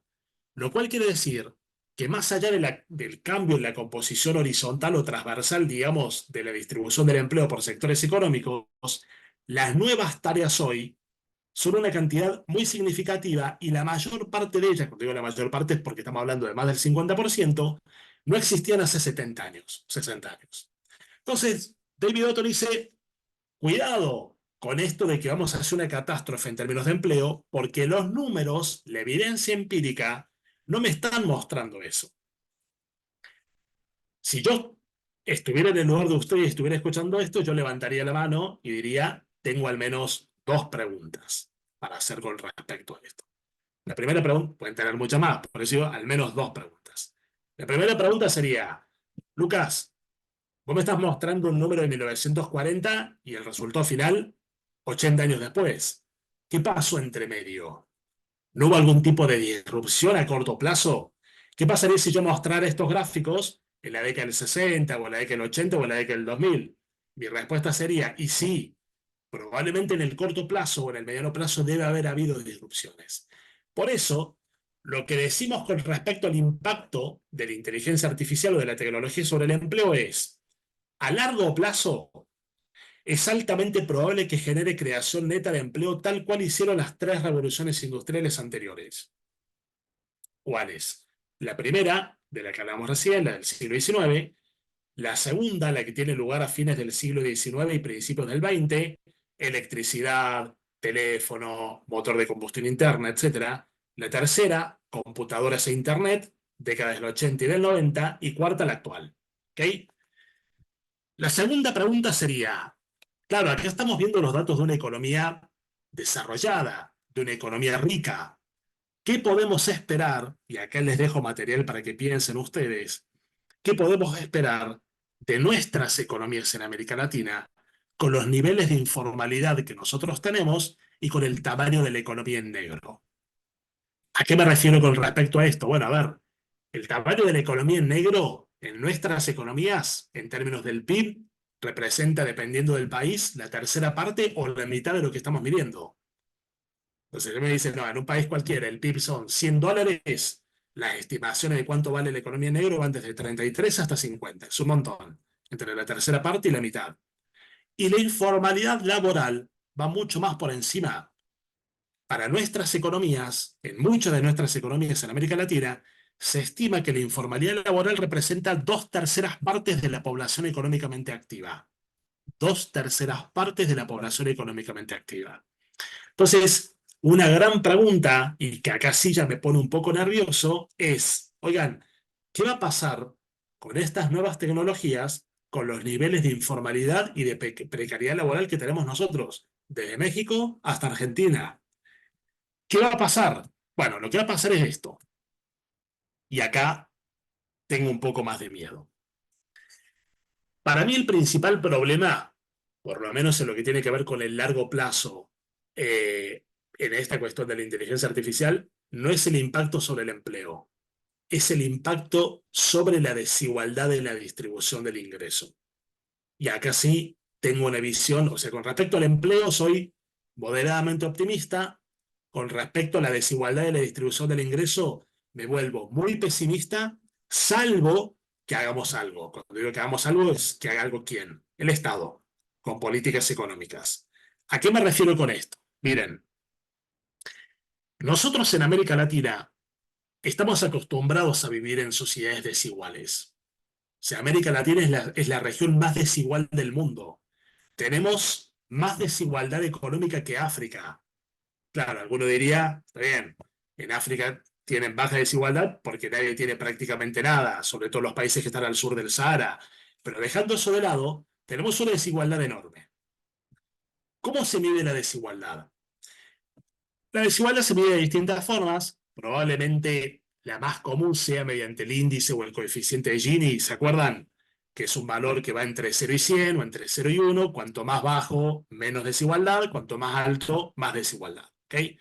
Hay otra forma de medirlo y es preguntándonos qué porcentaje del ingreso generado por el país en un año va a manos de segmentos específicos de la población. Por ejemplo, no se podría preguntar, en un país como Bolivia o Colombia o Ecuador o Argentina o Perú o Costa Rica o Guatemala, el 1% más rico de la población, ¿qué participación tiene en el ingreso total generado por esos países? O el 10% más rico, ¿qué participación tiene? Este dato que estamos mostrando acá, otra vez, es un dato para Estados Unidos, pero igual es ilustrativo de lo que está pasando a nivel mundial. Mire la curva verde. La curva verde muestra la participación en el ingreso total del 10% más rico de la población. A principios de la década del 80, esta gente, el 10% más rico, tenía una participación de más o menos la tercera parte, 35%, y hoy va camino al 50%. Entonces, mi punto acá es que nos estamos moviendo muy rápidamente hacia una sociedad cada vez más desigual. Por eso, me adelanto un poquito, vale la pena ver, bueno, un poquito no me adelanto bastante, vale la pena ver esta lámina. No, perdón, esta lámina. Eh, Ustedes seguramente deben conocer, y con esto si quieren ya damos lugar un poquito a las preguntas. La presentación es bastante más larga, pero de hecho la tienen cargada, con lo cual después la pueden mirar en detalle. Pero para que tengamos un poquito de debate, un ratito de trabajo en equipos, vamos a cerrar con esto. Ustedes seguramente deben conocer un autor también del MIT que se llama Acemoglu. Daron Acemoglu es un autor turco, un economista turco, que en el año 2003 escribió con un coautor muy bueno, con James Robinson, un libro que se llama ¿Por qué fracasan los países? Ese libro es un libro emblemático porque es probablemente el mejor libro que se ha escrito en términos de cómo la diferencia entre la calidad institucional de los países explica las diferencias en los niveles de desarrollo. Un poquito más acá, Acemoglu y Robinson escriben otro libro que se llama El pasillo estrecho, que es un libro que para ustedes que están en la administración pública es súper relevante porque el libro básicamente habla acerca de cuál debería ser el tamaño óptimo del Estado. Y escribió con otro autor que se llama Simon Johnson un libro que se llama Poder y Progreso. Lo escribió hace poco, lo escribió a los comienzos de este año, probablemente ya tenga traducción al español, pero a mí me llama mucho la atención la visión pesimista que toman con respecto al impacto de la inteligencia artificial. Y básicamente la recomendación que ellos como autores tienen es, che, hay que hacer algo. Hay que hacer algo porque lo que está pasando en materia de inteligencia artificial es que las grandes decisiones en materia de dónde invertir en estas tecnologías, ¿quién las está tomando? El sector privado. ¿Quiénes concretamente? Las grandes empresas tecnológicas, que están guiadas por qué tipo de criterios e incentivos. Búsqueda de rentabilidad. ¿Está mal? No, está perfecto. Son empresas privadas. Las empresas privadas existen para ganar dinero. Con lo cual, ahí nosotros a veces en la administración pública tenemos una visión errónea. Decimos, no, las empresas, está perfecto que las empresas privadas también tengan una visión social, una visión de responsabilidad empresaria, que se preocupen por generar empleo, está buenísimo, formidable. Pero las empresas privadas funcionan porque alguien ha puesto plata en esas empresas. Y el requisito para los directores ejecutivos es, tenés que ganar dinero. Entonces, contra eso no podemos hacer nada porque son las reglas del mercado. El capitalismo, en una economía de mercado, las cosas funcionan así y todas nuestras economías en América Latina, algunas más, otras menos, son economías de mercado. Pero lo que dicen Acemoglu y Johnson es, está bien que el sector privado siga trabajando como quieren, pero ¿por qué nosotros no nos podemos meter? Entonces, toda esta cuestión que seguramente deben haber oído hablar del ingreso básico universal y de la renta básica universal, es básicamente la declaración de que ya perdimos la batalla. Porque si yo me pongo a pensar en la viabilidad de tener un ingreso básico universal, es decir, un subsidio universal, porque teóricamente la tecnología va a generar una catástrofe al estilo de Terminator, donde las máquinas toman el poder y combinamos con Matrix, y realmente es una cuestión apocalíptica, si realmente creemos que va a ser así, hacemos bien en ponernos a pensar que cómo vamos a compensar a la gente que se va a quedar sin trabajo, que vamos a ser prácticamente todos. De hecho, hoy ya se está hablando, esto por ahí sí es un poco más futurista o solo ciencia ficción, de lo que llamamos inteligencia artificial general. ¿Qué es esto? Algunos autores que están muy metidos en este tema van viendo la evolución o la rapidez con la cual evolucionan los algoritmos y ya están prediciendo un año en el cual los algoritmos van a pasar a ser mucho más capaces que nosotros, con lo cual vamos a perder el control. Cuando perdamos el control, la cosa se pone fe en serio, porque quiere decir que eso se va a volver ingobernable. La gente que está muy metida en ese tema, que hace grandes proyecciones, que obviamente puede tener un margen de error importante, argumenta que eso va a ocurrir en algún momento en la década siguiente, en la década del 2030, o sea, que en unos 10, 12, 14 años, no faltaría mucho, digamos. Entonces, yo no tengo absolutamente nada con respecto a los gobiernos que invierten tiempo y recursos tratando de sancionar leyes de inteligencia artificial, pero me da la impresión de que estas leyes, en realidad, es como que hacen que los gobiernos estén corriendo el tema, pero siempre desde atrás. ¿Por qué razón? Porque esto está avanzando tan rápido que cuando un gobierno debate en el Congreso una ley de inteligencia artificial y en la Cámara Baja y la Cámara Alta la sancionan y salen los gobiernos diciendo, listo, tengo mi ley de inteligencia artificial, y salen hoy con la ley de inteligencia artificial, me da la impresión de que esa ley ya quedó obsoleta. Hay algunos principios generales que también, protección de datos, resolución de problemas, no discriminación, o sea, como una declaración general, digamos, de intenciones está bien, pero lo que tiene que ver con lo específico, llegamos siempre tarde. Entonces, ¿qué dicen ese Paul y Johnson? Dejemos de dejar esto solamente en manos del sector privado. Y entonces acá sí, un poco más al estilo Mazzucato, empezamos a hablar de la misión del Estado, de volver a tomar el protagonismo, y tiene lógica, porque de hecho, miren estos gráficos, otra vez para Estados Unidos, pero ilustran la situación. Esto es el gasto en I+D en Estados Unidos como porcentaje del Producto Interno Bruto. Pero ¿qué estamos viendo acá? Acá estamos viendo el gasto en I+D total, acá arriba, esto va para arriba, entre el 2,5 y el 3% del Producto Interno Bruto, pero la otra pregunta es, che, ¿y esto quién lo financia? Entonces, notemos, por ejemplo, que hasta más o menos principios de la década del 80, casi 2/3 partes del gasto en I+D era financiado por el sector público y la tercera parte restante era financiada por el sector privado. Hoy es al revés la proporción. El que más financia es el sector privado y el que menos financia es el sector público. Obviamente, con esta situación, los avances en materia de inteligencia artificial tienen que estar guiados fundamentalmente por el interés y los criterios y los incentivos de las empresas privadas. ¿De acuerdo? Bueno, llevo más o menos 1 hora y cuarto hablando, con lo cual, si les parece, voy a cortar acá. Vamos a aprovechar para hacer algunas preguntas, no sé si hay preguntas, si hay consultas, y después pasamos a trabajar un ratito en equipos con algunas preguntas generales que ahora les voy a plantear. ¿Te parece?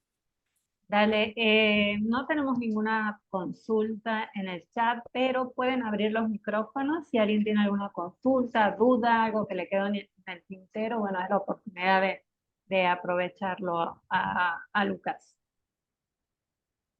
Que no haya preguntas se puede interpretar bien o mal, digamos. Bien, estuvo todo claro, mal se han dormido, digamos.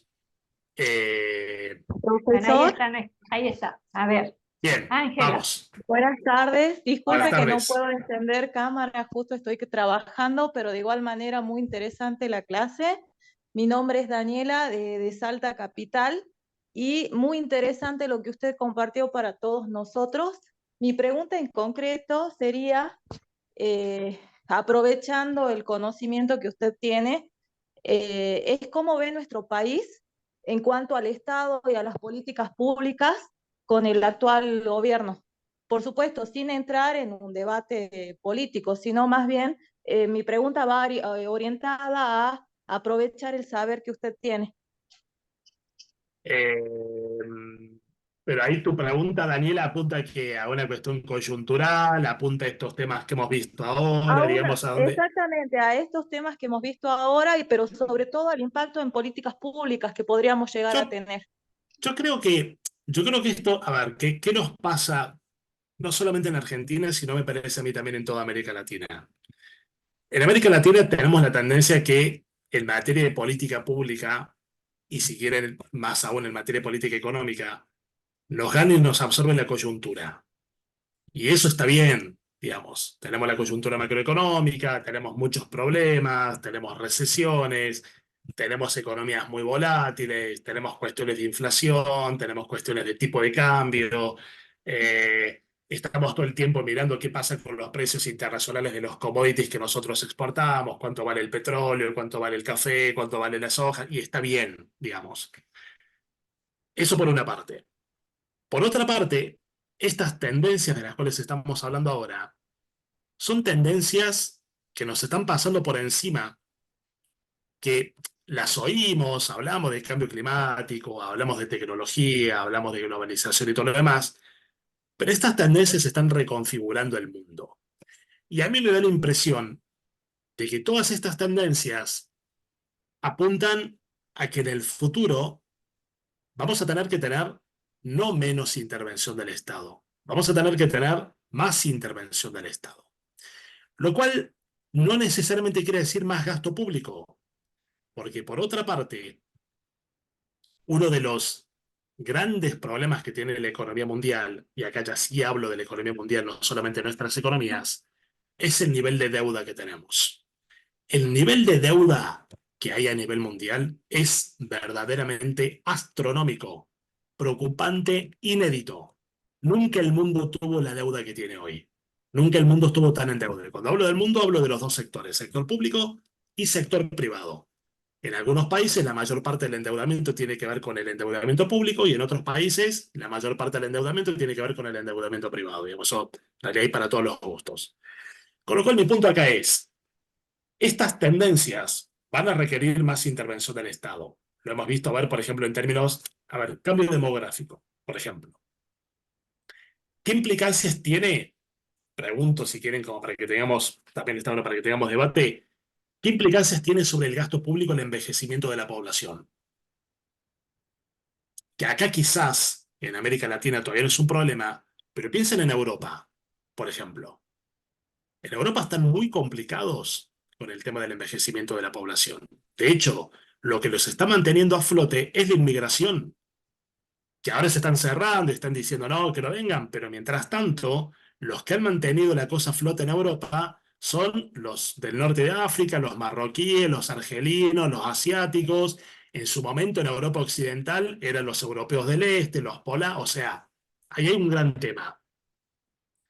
Envejecimiento de la población tiene una gran consecuencia y es la siguiente.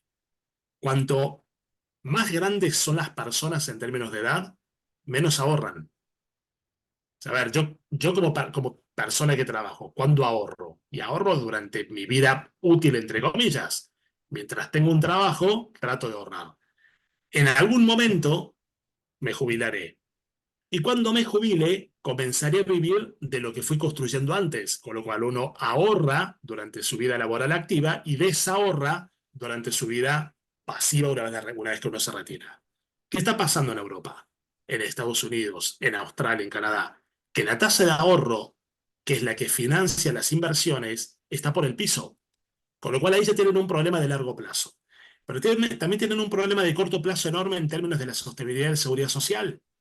El ratio entre cuántas personas aportan a la seguridad social y cuántas personas son beneficiarias de la seguridad social, eso es dramático, ¿no?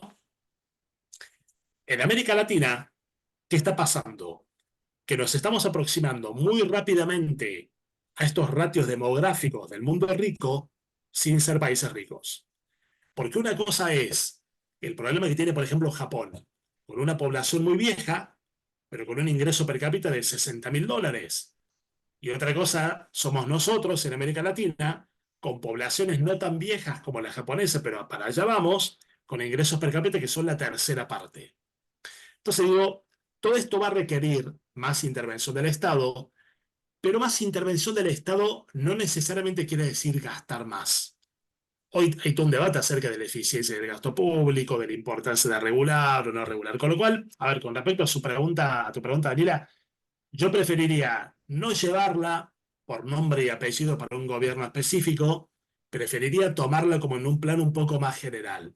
Me da la impresión de que nos movemos hacia un mundo en el cual vamos a requerir más intervención del Estado, con lo cual el gasto va a tener que ser mucho más eficiente y hay que prepararse muy bien, porque las demandas de la sociedad con respecto a estos temas también van a ser distintas y ahí los gobiernos van a tener que estar a la altura. Yo lo llevaría por ese lado, si me permite. Preferiría no meterme tanto en tema coyuntural, porque bueno, no sé, a ver, en términos del gobierno actual en Argentina, al margen de que uno esté de acuerdo, no esté de acuerdo, no sé cuál es la postura de cada uno, llevan una semana y hay mucho para ver todavía, ¿no? Por eso preferiría como no meterme en el tema coyuntural. Bien, Lucas, tengo una pregunta en el chat de Sí. Claudia de Colombia. Dice, bueno, muchas gracias por el espacio de reflexión, muy valioso. Me gustaría conocer la percepción en función del cambio climático y en el marco de estas tendencias que se han planteado. ¿Considera que es posible que los procesos de descarbonización generen o impacten, movilicen un nuevo paradigma económico? Es decir, algo así como un cambio estructural del modelo económico. Bueno, esa pregunta que está planteando Claudia me parece que es una pregunta muy, muy relevante. Eh, Hay mucho para decir al respecto. Primero, cambio de modelo económico. En realidad, algunos autores dicen que si no podemos hacer mucho con respecto al cambio climático, y dado que las emisiones de dióxido de carbono tienen que ver con el crecimiento económico, a lo mejor deberíamos conformarnos con crecer menos. A mí eso no me satisface en lo más mínimo, porque, a ver, en América Latina, crecer menos, nosotros no somos países ricos. En América Latina tenemos, creo que hay un par de países, creo que Chile, Uruguay y Panamá, me parece, entran dentro de la categoría de lo que el Banco Mundial denomina países de ingresos altos, pero en la enorme mayoría estamos para abajo, medios altos, medios bajos, ingresos bajos. Con lo cual, yo lo último que querría hacer con respecto a esto es crecer menos, cuando precisamente lo que necesitamos es crecer más, más crecimiento económico, más Producto Interno Bruto. Eso por una parte. Segundo, eh, todo lo que leemos acerca de la transición energética, de la mutación esta de utilizar tecnologías marrones o tecnologías que contaminan hacia tecnologías verdes, es algo que yo creo que va a llevar mucho más tiempo del que creemos. Porque cuando estamos hablando de esto, da la impresión de que esto de las tecnologías verdes y la transición energética fuera algo que está avanzando a pasos agigantados. Y eso para mí es un problema de lectura. Por ejemplo, si a uno le muestran un gráfico donde dice, bueno, a ver, la energía eólica, ¿no? Que ahora mismo no sé en qué se mide ese tipo de energía. Y uno ve en el gráfico históricamente cómo ha ido aumentando la producción, claramente el gráfico muestra que seguramente hoy, en términos de energía eólica, debemos estar produciendo 100 veces más de lo que producimos hace 10 años, ¿no? O energía solar. Pero ese es un dato absoluto. Cuando uno mira la matriz energética mundial y nos decimos, che, ¿cuánto de la energía tiene que ver con petróleo, con gas, con carbón? Es decir, esto de digamos, energías fósiles, o combustibles fósiles, perdón, nos damos cuenta de que la matriz energética a nivel mundial sigue descansando brutalmente en este tipo de energías, en las energías que utilizan combustibles fósiles. Y eso, o sea, el hecho de que la mayor parte tenga que ver con eso, no va a cambiar durante los próximos años. O sea, de acá que digamos, hoy los combustibles fósiles ya no son la principal fuente de energía a nivel mundial, salvo que ocurra alguna cuestión muy disruptiva en el corto plazo, eso no va a pasar hasta de acá en 40, 50 años. Porque estas transiciones estructurales son muy lentas. Ahora, miren la paradoja. Nosotros en América Latina tenemos muchos países que dependen sustancialmente de la exportación de petróleo y de gas natural. Con lo cual, lo mejor que nos puede pasar es que la transición sea bastante lenta, cosa que nos dé tiempo de sacar de allá abajo todo lo que tenemos y de venderlo, ¿no? Los bolivianos con el gas, Colombia con el petróleo, Ecuador con el petróleo, Argentina con Vaca Muerta, de la cual no hemos sacado prácticamente nada todavía. Te voy a decir, muchachos, no se apuren, esperen. Déjenme sacar todo lo que tengo y después hablamos de transición energética. Entonces, yo creo que estas tendencias tardan mucho más tiempo del que pensamos, con lo cual acá tenemos para mucho. Ahora, también está, digamos, este es un caso, esto de la transición de las energías que contaminan a las energías limpias, es un caso en el cual estamos muy seguros de que con el mercado solamente no alcanza. ¿Esto qué quiere decir? Muchas empresas están tratando de mutar hacia tecnologías verdes más por la presión de la sociedad, de los consumidores, de las organizaciones del tercer sector, que porque están encontrando que esas tecnologías son rentables o lo suficientemente rentables. Entonces, claro, para estas empresas, mutar de un tipo de tecnología a la otra no es tan rápido. O sea, otra vez, volvemos a la cuestión de incentivos. Si yo tengo que producir, no sé, este marcador, y lo puedo producir con una tecnología que contamina, y lo puedo producir con una tecnología verde, con una tecnología limpia, mientras la rentabilidad de hacerlo con una tecnología que contamina esté por encima de la rentabilidad de producirlo con una tecnología verde, yo no tengo incentivos.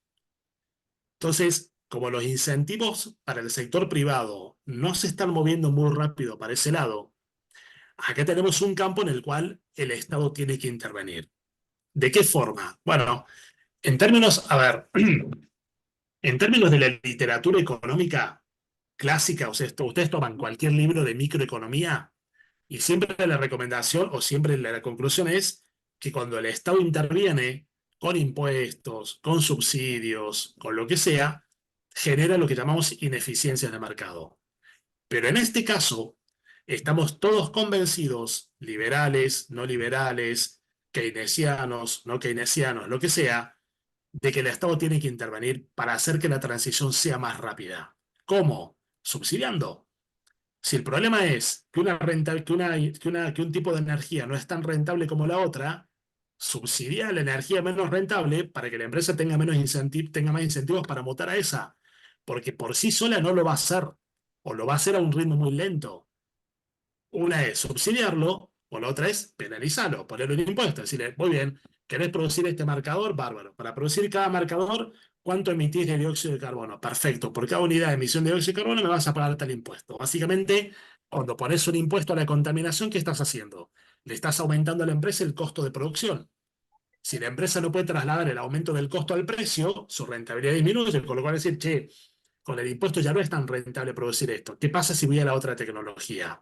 Entonces, yo creo que la pregunta que planteaba Claudia está muy bien. Hay muchos elementos. Por una parte, nuevo modelo económico, no sé.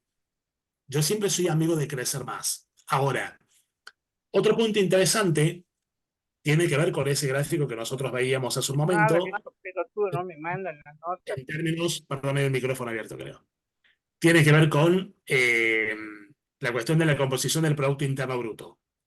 La composición del Producto Interno Bruto mostraba que el sector productor de servicios ya pesa mucho más, con lo cual una economía basada en servicios también es una economía donde deberías contaminar un poco menos que en una economía donde la manufactura o el sector industrial es el sector más importante. Bueno, ahí no sé si respondí la pregunta, Claudia, lo que hice más bien fue como tirar elementos más para analizar y para pensar.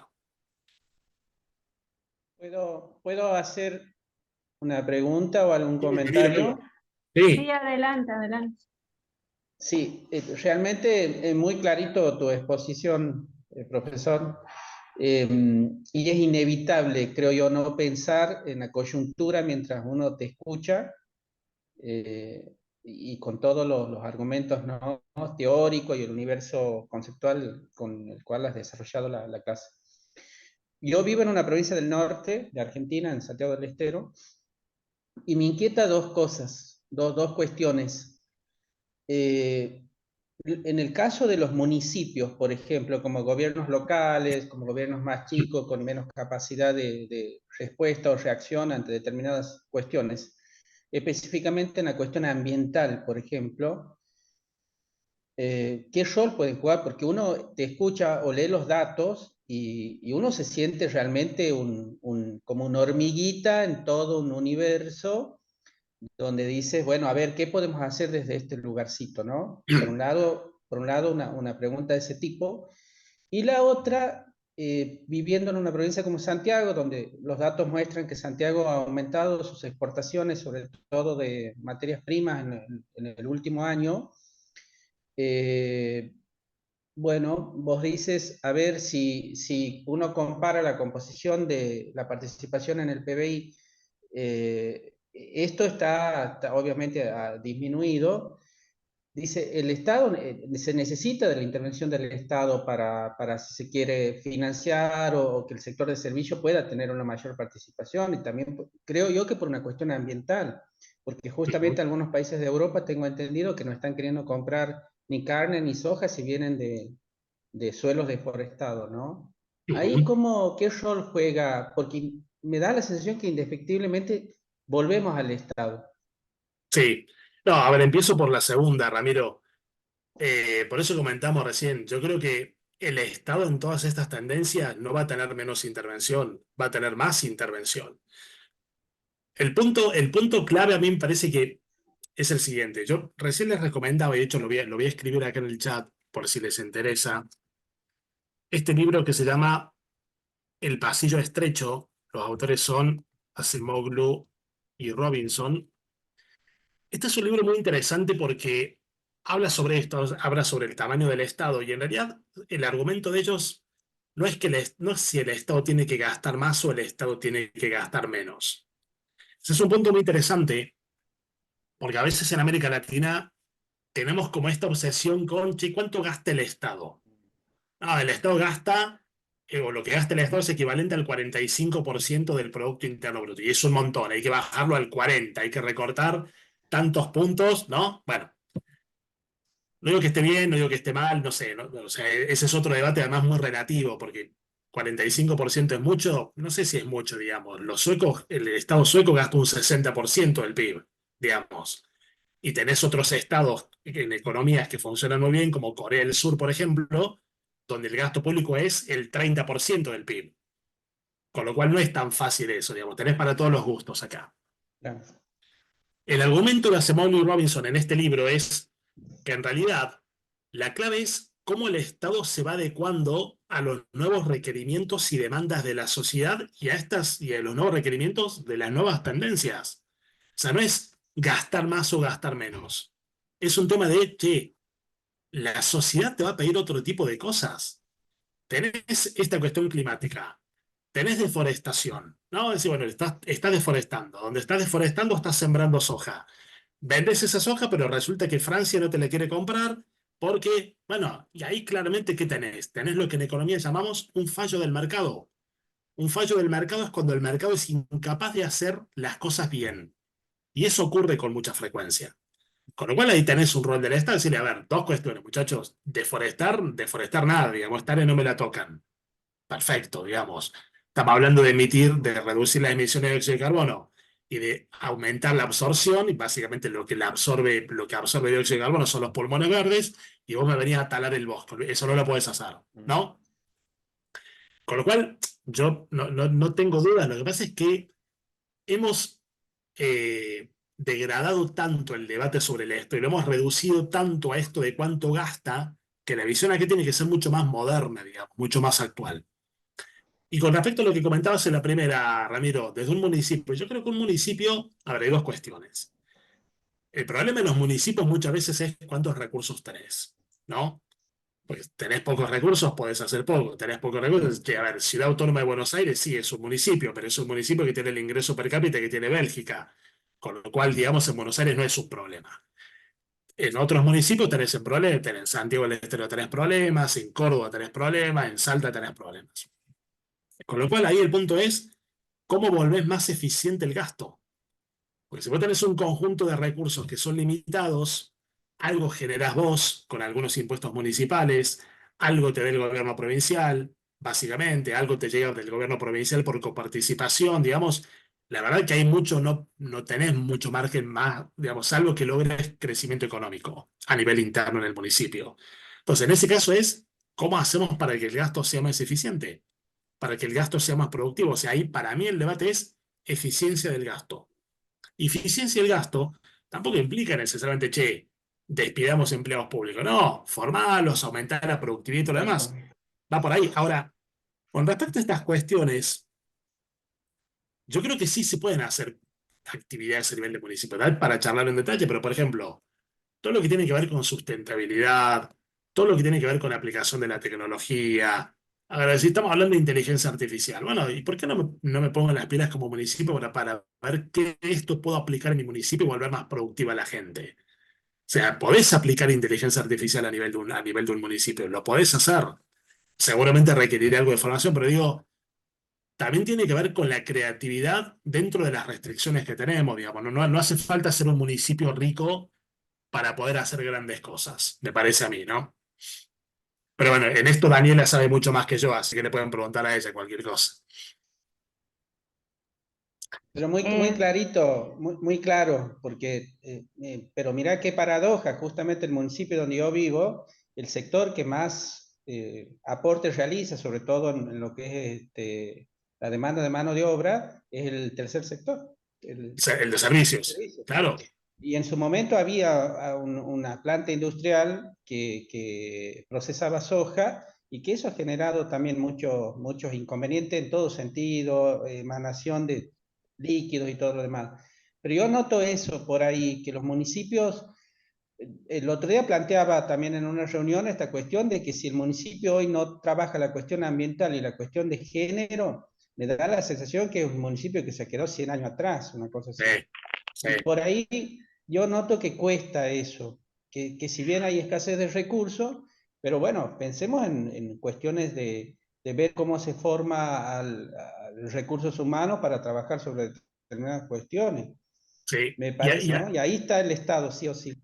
Sí. Y además, Ramiro, a mí me parece que no hay ninguna de estas macro tendencias de las cuales hemos hablado recién que en última instancia no le peguen a la gestión municipal, aunque estés hablando de una comuna de 1.500 habitantes. No sé cuántos habitantes tiene el municipio donde estás viviendo. ¿Cuántos habitantes son? 33.000 más o menos. Bueno, tampoco es tan pequeño, digamos, un municipio No, razonable. no. Son 30.000 habitantes. Pero digo, tenés una comuna de 1.500 habitantes, es el que, no, eso que me estás diciendo, acá no. No, termina pasando en todos lados. Porque lo que hablas de las decisiones que se toman de política económica a nivel del gobierno central, cambio climático, globalización, o sea, todo te termina pegando. Así como todo nos pega a nivel de consumidores, todo nos pega a nivel de municipios, independientemente del tamaño del municipio. O sea, es inevitable. Pero Daniela, no sé si vos ibas a decir algo, o me pareció. no. Iba a Ah, decir que no había más preguntas acá en el chat y bueno, tenemos 40 ahí Carlos. minutos. Ahí está, Carlos Carlos. Muy levantó la bien, mano. muy bien, Carlos. La Adelante. última. ¿Sí me escuchan, compañeros? Sí, señor. Bueno, y yo quería ir un poco analizando para hacer una pregunta un poco desde el panorama macro, ¿no? Bueno, como tú sabes, en América Latina hemos estado en un debate importante de los modelos de Estado, de las tendencias de izquierda y derecha, en un momento determinado, desde el neoliberalismo hasta lo que es de los estados socialdemócratas y también el tipo de Estado popular. Pero también hemos estado en un debate importante dentro de lo que son los modelos de gestión en Latinoamérica, comenzando, por un ejemplo, citar el Estado mínimo, el Estado desarrollista, donde pone énfasis mucho a los planes de desarrollo, sí, pero también al Estado inflado, ¿no? Que también ha habido controversia en el Estado burócrata, inflado, que también ha sido otra posición y otro debate que hemos tenido en América Latina. Me voy a ir un poco analizando lo que es el Ecuador, ¿no? Nosotros acá tenemos los planes de desarrollo a todo nivel. Plan de desarrollo nacional, el plan de desarrollo a nivel de zonas, el plan de desarrollo a nivel de provincias, también a nivel parroquial. Pero tomando en cuenta eso, hablo de dimensiones, que también ahí es importante, como ustedes saben, la parte social, política, económica, ambiental, cultural y tecnológica. Pero ahí en esa parte hay un pequeño análisis que quería tu comentario. Dentro de nuestro estado ecuatoriano hay dos niveles, ¿no es cierto? Que le voy a llamar la parte urbana y la parte rural. La parte rural entendida como el punto de equilibrio enlazado con lo urbano, pero también la brecha que existe, ¿no es cierto?, en la parte rural. Un ejemplo de la inteligencia artificial hablando, de la parte tecnológica. Muchos dicen, pero ¿cómo? ¿Cómo llegar con la parte tecnológica a la parte rural? O sea, hay una brecha ahí, ¿no es cierto? Hay una brecha importante en el sector rural. Entonces ahí hemos hablado también en Ecuador un poco de la economía social comunitaria, de la economía, un poco ir articulando ese mecanismo de economía solidaria, social y solidaria que se habló en un momento determinado, pero un poco, no sé ¿cuál sería tu punto de vista un poco en el sector rural, tomando en cuenta las dificultades de acceso a la información que a veces hay, o las dificultades económicas un poquito, y esas economías, sí, tú como eres economista, ¿no es cierto? Esas economías un poco sensibles de mercado que están abajo, ¿cómo articularlas a la política pública general? Porque a veces se lanza una política pública importantísima, con bombos y platillos, en pocas palabras, pero la gente de abajo no siente esa política, dice acá no llega.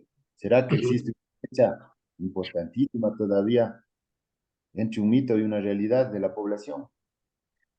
Creo que es un tema súper interesante, Carlos, el que estás tocando. Empiezo por el final, cuando comentabas esto de por qué es tan común ver en nuestra región, digamos, políticas públicas pensadas a nivel de gobierno central o de gobierno nacional que terminan diluyéndose cuando tienen que llegar, por ejemplo, a la parte rural. Para mí el problema fundamentalmente ahí está en el diseño de la política pública, o en la definición del problema. De hecho, a mí me gusta mucho siempre cuando surge algún tema recomendarles como lecturas. Hay un libro también muy interesante, se los estoy escribiendo en el chat, creo que no tiene traducción al español, se llama Resolviendo Problemas Públicos, la autora es una americana, se llama Beth Novek, es un libro muy bueno, donde ella dedica la mayor parte del libro a indicar por qué en términos de política pública definimos mal los problemas públicos, porque no entendemos cuál es el problema y lo definimos mal porque tampoco sondeamos adecuadamente quiénes son las partes interesadas y qué tipo de nivel de involucramiento tienen las partes interesadas. Con lo cual esto es un problema básico. O sea, yo creo que en tu pregunta o intervención hay como dos partes. Una, ¿qué pasa, digamos, o por qué las políticas públicas no terminan llegando donde tienen que llegar? Bueno, creo que este libro da la respuesta. O sea, planteamos mal el problema. Si queremos empezar rápidamente planteando una solución, dedicamos mucho tiempo a pensar la solución y dedicamos muy poco tiempo a pensar cuál es la causa del problema, digamos, cuando en realidad debería ser al revés. De una hora que dedicamos a pensar, tres cuartas partes deberían ser para tratar de entender el problema y la cuarta parte restante para plantear cuál es la solución. Sobre lo primero que comentabas, el tema de la tecnología, y sí es un gran tema. tema de cómo hacemos para que la tecnología llegue donde tiene que llegar, pero para mí no hay otra forma que con inversión y con capacitación de las personas. No es solamente poner la tecnología al alcance. Vos podés ir a una escuela, decir, ya a todos los chicos les voy a dar una netbook, y no sé si eso te va a elevar el nivel educativo, te va a mejorar el capital humano o va a hacer que el país tenga mejor resultado en las pruebas PISA, digamos, ¿no? Con lo cual también tiene que ver con más inversión, pero también más capacitación. Eh, con lo cual ahí hay mucho debate. De todas formas, siempre creo que está bien también, mi recomendación en este caso, tomar como casos de éxito, digamos. Josefina, creo que sos vos la que tiene el micrófono abierto, me parece. Como tomar casos de éxito, tomar como micro casos de éxito. Y en ese sentido, recién que hablamos del tema de la importancia de la mujer, hay una francesa, una economista francesa, Esther Duflo, que ganó el Nobel de Economía hace un par de años, es una de las pocas mujeres que lo ha ganado, donde básicamente es una persona que viene trabajando hace muchos años tratando de diseñar políticas públicas a partir de pequeñas intervenciones. Es decir, en lugar de decir, bueno, no, yo planteo una política pública para resolver un problema público y lo aplico en todo el país. No, es decir, che, andate a una pequeña comunidad rural, por ejemplo, identifica el problema, probá la solución, testéalo a muy pequeña escala y ahí tenés evidencia empírica. Incorporación de tecnología. Che, me dio una pequeña comunidad rural. En esta comunidad rural producen, no tengo ni idea, producen cacao. Y tenés unos problemas, porque la población rural está atrasada, no tiene acceso a la tecnología, no sé, no incorpora el maquinaria, lo que fuera, digamos. Bueno, ¿cómo podés hacer para testearlo en una primera comunidad, en una comunidad pequeña? Y después sí lo empezás a escalar. Esa es una buena forma de verlo, me parece a mí. A veces la política pública no es tanto una política transversal, sino que primero hay que testear la pequeña escala. Y normalmente las comunidades rurales son muy buenas para hacer eso. Pero bueno, esto es lo que se me ocurre en este momento, igual da como para pensarlo bastante más. Y estoy viendo que estamos casi en tiempo, Daniela, ¿no? Sí, sí, ya estamos, son las 7 menos 10, no nos queda tiempo a hacer ninguna otra actividad. Ya estamos. Sí, sí, hablando de, porque yo soy muy jodida con el tema de que es necesario identificar el problema público correcto para lograr mayor efectividad en las políticas públicas. Ahí les recomiendo leer a Frederick Bessel, es un alemán que desarrolló una herramienta muy buena, se llama Matriz de Bessel. Se las voy a pasar al chat, al grupo. Es importante que la tengan porque esta es una matriz sencilla, es una matriz de doble entrada que permite ponderar los problemas que nosotros identifiquemos en el territorio a partir de la influencia y dependencia de uno sobre otro, ¿sí? Esto lo que tiene, yo tengo ya esta matriz, es un Excel que ya está cargada con todas las fórmulas, ustedes van a ir ponderando los problemas y en un cuadrante le va a ir graficando, poniendo los puntos críticos, ¿sí? Esos puntos van a estar referenciados los problemas que ustedes identifican en el territorio y sobre esos problemas serán sobre los que tendrán que buscar soluciones. Así que bueno, es otro tema, solo que me Bueno, parece una herramienta muy importante para pasarlas en este momento. Se las voy a pasar al chat, ¿sí? No hay ninguna otra pregunta, consulta, estamos en tiempo. Le vamos a agradecer, le agradezco infinitamente a Lucas, muy interesante tu charla, muy no, interesante. gracias a ustedes. A mí se me volaron un poco los pelos porque yo estudio mucho lo social, entonces imagínate. Pero bueno, no, bastante interesante y bueno, y hasta la próxima, seguramente te vamos a tener en otra capacitación sin duda. Muy bien, cuenten conmigo. Muchas gracias a vos y muchas gracias a todos. Y nada, cualquier cosa estoy a disposición por preguntas. ¿Mm? Listo, chau, chau, nos vamos. Gracias. Buen fin de semana. Igualmente. Igualmente.